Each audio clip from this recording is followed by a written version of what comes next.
આજે બે કાઉન્ટર ખાસ ફોકસમાં છે, જેમાં કહી શકાય કે બે ક્વિક કોમર્સ કંપનીઓ છે, એક છે ઝોમેટો અને સ્વિગી. બંને જ વચ્ચે આપણે જોઈ રહ્યા છે કે માર્કેટની બહાર તો કોમ્પિટિશન છે, પરંતુ શેર માર્કેટમાં સારી એવી કોમ્પિટિશન આપણને જોવા મળે છે.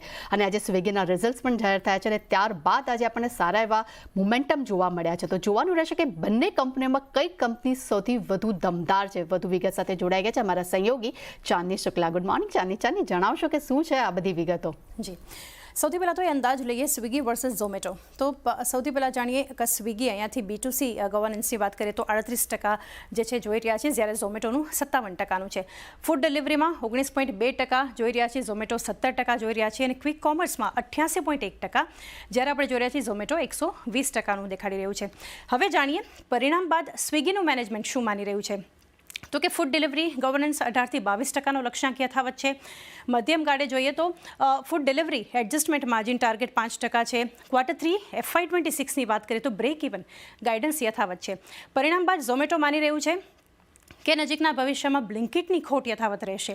ફૂડ ડિલિવરી આવક નરમ, કન્ઝ્યુમર સેન્ટિમેન્ટ નબળા માની રહ્યા છે, અને આગળ ફૂડ ડિલિવરીના માર્જિન્સ 5%ની ઉપર ટકી શકે છે. અને ક્વિક કોમર્સની અગર વાત કરીએ તો અહીંયા પણ ખાસ કરીને આપણે જોઈ રહ્યા છીએ કે એક અસર આવતી દેખાડી રહી છે. અને આ સિવાય અગર જોવા જઈએ તો અન્ય અગર વાત કરીએ તો Q3 પરિણામ પછી સ્ટોક મૂવમેન્ટ જોઈએ, ઝોમેટો 13% ઘટ્યો છે. સ્ટોક તેના શિખર પરથી 32% તૂટતો દેખાડી રહ્યો છે, અને ઝોમેટોની સરખામણીમાં વેલ્યુ ડિસ્કાઉન્ટ જે છે એ 50%, જે વર્સિસ 35% હતું ત્યાંથી 50% દેખાડી રહ્યું છે. છેલ્લે વાત કરીએ Q3માં કેશ બેલેન્સ જે છે કઈ રીતે જોઈ રહ્યા છે. સ્વિગીના ફ્રન્ટ પર જોઈએ 19,235 કરોડનું દેખાડી રહ્યું છે, જ્યારે ઝોમેટો 8,183 કરોડ જે છે એ દેખાડી રહ્યું છે. કેશ બેલેન્સની વાત કરી રહ્યા છે આપણે Q3માં. તો ખાસ કરીને આપણે જે રીતે જોઈ રહ્યા છીએ ઝોમેટોના નંબર્સ અને જે રીતે તમે પણ જણાવ્યું કે સ્વિગીના નંબર્સ, ત્યારબાદ જે છે એ બંને વચ્ચેને એક ક્લિયરલી એક ક્વિક કોમર્સની વાત કરીએ છીએ તો એક કોમ્પિટિશન અને આ ફિગર્સ આપણને આવતા દેખાડી રહ્યા છે. થેન્ક યુ ચાંદની, અમારી સાથે જોડાવા બદલ, અને ખૂબ જ સુંદર રીતે તમે બધી વિગત અમારી સાથે શેર કરી છે. ખાસ કરીને રુચિત, હું તમારી પાસેથી મત જાણવા માંગુ છું. જે રીતે આપણે ચાંદનીએ આપણને જણાવ્યું કે સ્વિગી વર્સિસ ઝોમેટોની જે મેનેજમેન્ટની પણ આપણે જે વિગત જાણી છે, જેમાં ખાસ કરીને એક્સપેક્ટેશન હતું કે ઝોમેટો પાસે કેશ ફ્લો વધી હશે અને સ્વિગી પાસે ઓછો, પણ અહીંયા આપણને એક અલગ જ બેલેન્સ શીટ જોવા મળી રહી છે.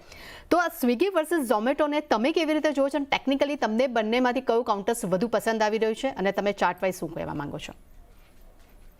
સ્વિગીનો તો આનો ટેકનિકલ તો ઘણું લિમિટેડ ડેટા છે, રિસન્ટ લિસ્ટિંગ થયા છે એટલે.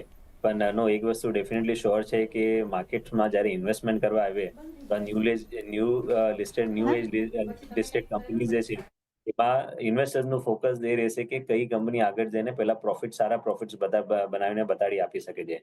તો એને ક્લિયર અગર બંનેના નંબર્સ જોઈએ તો ઝોમેટો વધારે સારા નંબર્સ છે કમ્પેરેટિવલી, અને માર્કેટ શેર પણ ઝોમેટોનું વધારે છે. તો મને લાગે છે કે જો અગર તમને થોડાક ઇન્વેસ્ટમેન્ટ પર્સપેક્ટિવથી જોવું હોય તો ઝોમેટોને વધારે પ્રિફર કરવું જોઈએ.